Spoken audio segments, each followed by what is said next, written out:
एक आदमी सी ना, तो ਉਹਦੀ शादी सी, तो शादी वास्ते बरात ਜਿਹੜੀ है बस च बैठी, तो वो जंगल ਦੇ ਵਿੱਚ जा रहे ਜਾਂਦੇ ਆ ਵਿਆਹੁਣ ਵਾਸਤੇ। ਅੱਗੇ ਇੱਕ ਚਟਕੇ मैदान आ, ਧੁੱਪ ਲੱਗੀ ਆ, ਤੇ ਜੰਗਲ ਆਉਂਦਾ। ਉਹਦੇ ਵਿੱਚ ਨਾ ਇੱਕ ਬਜ਼ੁਰਗ ਆ, ਤੇ ਉਹ ਤਸਬੀਹ ਇੱਕ ਹੱਥ ਨਾਲ ਫੜੀ ਆ, ਤੇ ਇੱਕ ਲੱਤ ਤਾਂ ਚੁੱਕੀ ਆ, ਤੇ ਇੱਕ ਲੱਤ ਥੱਲੇ ਆ, ਤੇ ਅੱਲਾ ਨੂੰ ਯਾਦ ਕਰ ਰਿਹਾ ਦੂਰ ਦੇਖ ਕੇ। ਤੇ ਦੂਸਰੀ ਲੱਤ ਨਹੀਂ ਲਾਈ ਉਹਨੇ, ਇੱਕ ਲੱਤ ਤੇ ਖੜਾ, ਤੇ ਇੱਕ ਲੱਤ ਤਾਂ ਚੁੱਕ ਟੰਗ ਚੁੱਕ ਗਈ ਹੈ ਲੱਤ ਦੀ। ਤੇ ਉਹ ਗਿਆ, ਉਹ ਜਿਹੜਾ ਹੈਗਾ ਸੀ ਲੜਕਾ ਜਿਹਨੂੰ ਬੇਗਮ ਵਿਆਹ ਕੇ ਖਾਣੀ ਲਿਆਉਣੀ ਸੀ, शादी वास्ते जा रहा सी, ਉਹਨੇ ਦੇਖਿਆ ਵੀ ਮੈਂ ਆਉਂਦਿਆਂ ਫਿਰ ਉਹ ਜੋ ਵਿਆਹ ਕੇ ਲਿਆਇਆ ਆਪਣੀ ਬੇਗਮ ਨੂੰ, ਤੇ ਫਿਰ ਉਹ ਬਾਬਾ ਜਿਹੜਾ ਵਾ ਫਿਰ ਉਵੇਂ ਇੱਕ ਹੀ ਲੱਤ ਤੇ ਖੜਾ। ਉਹਨੇ ਕਿਹਾ ਯਾਰ ਬੱਸ ਰੋਕੋ ਇੱਥੇ, ਮੈਂ ਬਾਬੇ ਨੂੰ ਪੁੱਛ ਤੇ ਲਵਾਂ। ਉਹ ਮਤਲਬ ਖੜਾ ਵਾਂ, ਉਹ ਉੱਥੋਂ ਬੱਸ ਰੋਕੀ, ਤੇ ਉਹ ਟੁਰ ਪਿਆ ਬਾਬੇ ਕੋ ਆਇਆ। ਉਹਨੇ ਕਿਹਾ ਬਾਬਾ ਜੀ, ਉਹਨੇ ਤੈਨੂੰ ਜਿਹੜੀ ਆ, ਉਹਨੇ ਕਿਹਾ ਬਾਬਾ ਜੀ ਮਤਲਬ ਜਿਹੜੀ ਆ ਤੂੰ ਇੱਕ ਲੱਤ ਤੇ ਕਿਉਂ ਖੜਾ ਵਾ, ਦੂਸਰੀ ਲੱਤ ਲਾ ਲਾ। ਉਹਨੇ ਕਿਹਾ ਮੈਂ ਫੇਰ ਲਾਵਾਂਗਾ, ਪਹਿਲੇ ਆਪਣੀ बीवी लेके आएगा। ਉਹਨੇ ਕਿਹਾ ਬਾਬਾ ਨੂੰ ਪਤਾ ਨਹੀਂ ਮੰਨਦੀ ਕਿ ਨਹੀਂ। ਉਹਨੇ ਕਿਹਾ ਚਲੋ ਮੈਂ ਪੁੱਛ ਲੈਂਦਾ ਉਹਨੂੰ।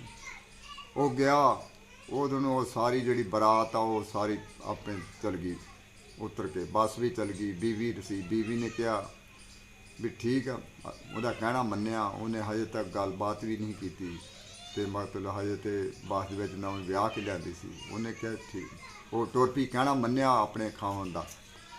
ਤੁਰ ਕੇ ਤੇ ਆ ਗਈ, ਆਣ ਕੇ ਤੇ ਜਦੋਂ ਮਤਲਬ ਆਇਆ ਤੇ ਉਹਨੇ ਤੇ ਉਹਨੇ ਕਿਹਾ ਬਾਬਾ ਜੀ ਲੱਤ ਲਾ ਲਓ ਹੁਣ। ਉਹਨੇ ਕਿਹਾ ਲਾ ਲਾ ਬੇਟਾ। ਉਹਨੇ ਕਿਹਾ ਲਾ ਲਓ। ਜਦੋਂ ਉਹਨੇ ਲੱਤ ਥੱਲੇ ਕੀਤੀ ਤੇ बीवी ਜਿਹੜੀ ਉਹ ਡਿੱਗ ਪਈ ਤੇ ਫੌਤ ਹੋ ਗਈ।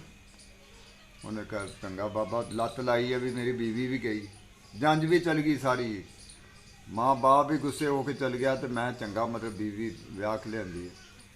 आखिर उन्हें उत्थे विआह उन्होंने दफना के कबर बना दी, तो उतों जनाजा किया, उतों दफना के टुर पे। उन्हें कहना चंगा बच्चा हूँ तू जा, फिर आपे तू कहे लत्त ला ला। उन्हें कहा बाबा मैं कितने जाना, मैनू किसी ने पढ़ देना हूँ पिंड, मैनू भी नाल ही रख, जिथे तू जाएगा उत्थे मैं जाना। उन्हें कहा आ जा। गया जाद्या जाद्या एक समुंदर सी, रस्ते च आया। उन्हें कहा बेटा मेरा तो आ जगह या समुंदर के विच मैं तो जाना। तो एक फुल वा के मुश्किल वक्त आवे तो फुल दे के वो बाबे ने तो छाल मार दी, वो समुंदर चला गया। हुण उत्थे टुर पिया, उन्होंने रस्ते भुल गए सी, टुरिया जांदा तो अगे एक बादशाही पहुँच जाता। बादशाही दे विच वो बादशाह दियां ना मतलब कचहरी लगी, तो बादशाह वो बड़ा वजीर मशीर बैठे, तो हूँ बड़ा खूबसूरत फुल लगा। उन्हें कहा भी फुल ही यार मुंडे को फड़ो। उन्होंने लिया, उन्हें कहा फुल दे दे। उन्हें देता, बादशाह से वो देता, दे के तो कचहरी खत्म हुई। तो उस बादशाह की 7 बीवियाँ सी, जाके तो एक बीवी को फुल देता, उन्हें बड़ा प्यारा सी। हुण वो दूसरी देखे, दूसरी कह इनू ये बहुत मतलब लाडली सी, इनू फुल देता। वो सारी 6 दी 6 गुस्से। हूँ उन्हें कहा भी चंगा, उन्हें हुक्म देता भी वो बच्चे को फड़ के लियाओ, ये चंगा साढ़े घर च लड़ाई झगड़ा पाता। आखिर जो मुंडा सी ना वो लभ लिया, वो पेश करता। उन्हें कहा बच्चा वो नाल दे सानू 6 फुल होर लिया के दे, मेरिया बीवियाँ सारियाँ गुस्से हो गई, नहीं तो तू तेन कतल किया जाएगा। हूँ टुर पिया। उन्हें कहा मतलब जाद्या, उन्हें कहा बाबा जिथे सी, जिथे उन्हें छाल मारी सी ना जाके, उन्हें कहा मरिया तो होया ही, उत्थे भी बादशाह ने मार देना। उत्थे बिस्मिल्ला पढ़ के कहना इत्थे बाबे ने छाल मारी, उत्थे जा मारी, सीधी रख के मार दी। तो थले वो बजुर्ग बैठे। उन्हें कहा बच्चा आ गया। उन्हें कहा बाबा जी चंगा फुल दिता भी मैं मतलब जोड़ा वा वो नाल दे हुण मैनूं 6 होर फुल चाहिए। उन्हें कहा बेटा जिन्ने मर्जी फुल ले ला, फुल्ला नहीं किहड़ी गल। बाबे ने कहा बच्चे नूं भी वो फुल जोड़ा सी मैं हजरत अली करमला वजहा को लिया, आप टुर जाने और को ले लेंगे। वो कोई बिच्चे जाते टुरे जाते, रूहानी तौर पर टुरे जाते हैं, तो वो हजरत अली मिल पे। उन्होंने क्या फुल बच्चे ने चाहिए। उन्हें कहा भी लै दिन्ने पर मेरे को फुल कोई नहीं, मैंने तो अगे अनायत होया सी। वो क्या भी आप चलने, मैंने तो वो फुल जड़ा वा नबी करीम सल्लल्लाहु अलैहि वसल्लम को मिलिया सी।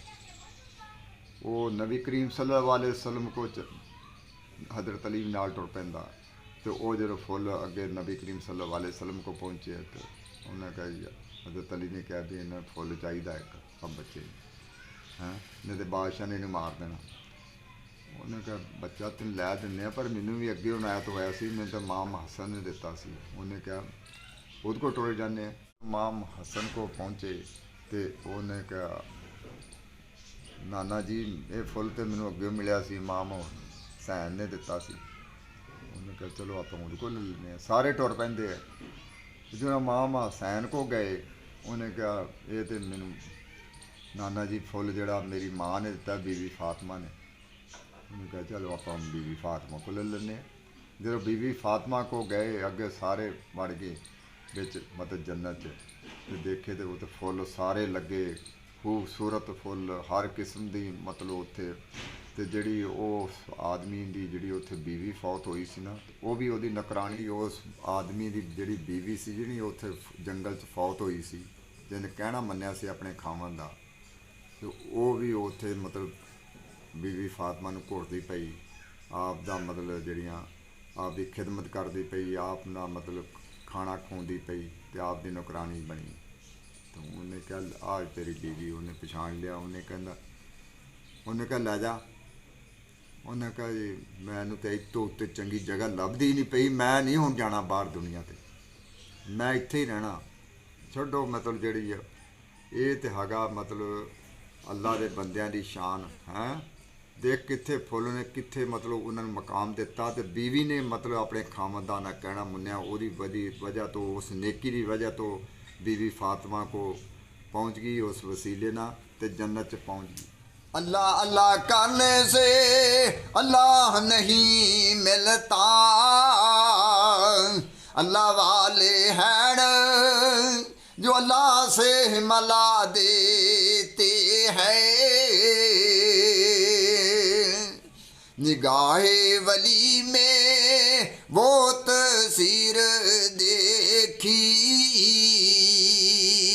बदलती हजारों की तकदीर देखी। मैं नीवा ते मेरा मुर्शद ऊंचा ते मैं उच्चियां दे संग लाए हो। सदके जावां ना उच्चियां ताई जिन्हां नीवियां नाल नभाई हो। जिनको बैठे बिठाए सोता आगे जिनको धोखे से कूफे बोलाया गया, जिनकी गर्दन पे खंजर चलाया गया।